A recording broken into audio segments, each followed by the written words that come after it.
Alright now, this is kind of funny. Right now there's a short-lived mystery in Falcon and the Winter Soldier as to who the mysterious villain, the power broker, seemingly behind all the events of the show, actually is.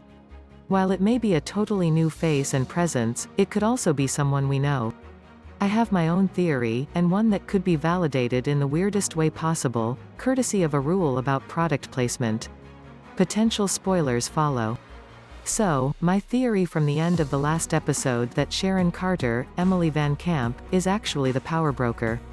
I mean, she's already a somewhat influential figure in the criminal underworld there, and she has every reason to hate S.H.I.E.L.D. now that they have permanently disowned her. Sam remarks about how much she went through. Carter says that she's helping out Bucky and Sam in order to secure a pardon, but at the end of the last episode she says to an associate, "We have a problem," and it seems possible she may simply be using Bucky and Sam to find Carly, whom we know the power broker is threatening. In the comics, the power broker is just some guy, but here in the MCU? I could see it being Carter. So, what may have validated this theory? I found this via Apple Insider, but it's a thing fans spotted. Rian Johnson was interviewed about Knives Out a year ago and had a funny aside about when Apple will or won't let you use its phones on screen.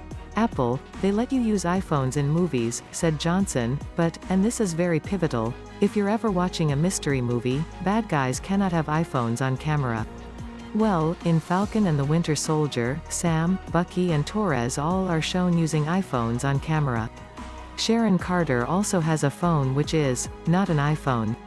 As such, the idea is that she's a villain, which is why she was given a different brand of phone to use. Can't have the evil power broker using an iPhone, after all. This is hardly confirmation, and there's not a rule that all non-iPhone users must be villains, it's just that villains cannot be iPhone users. But between this and just the general clues of the story itself, I am still firmly in the camp that Carter is the power broker. We may find out more this next week here, as the show only has 3 more episodes to move its plot along, and they may not be saving the power broker's reveal for the very last minute, at this rate. Stay tuned, and we'll find out together.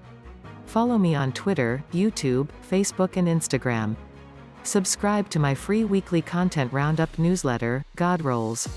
Pick up my sci-fi novels The Hero Killer series, and the Earthborn trilogy, which is also on audiobook.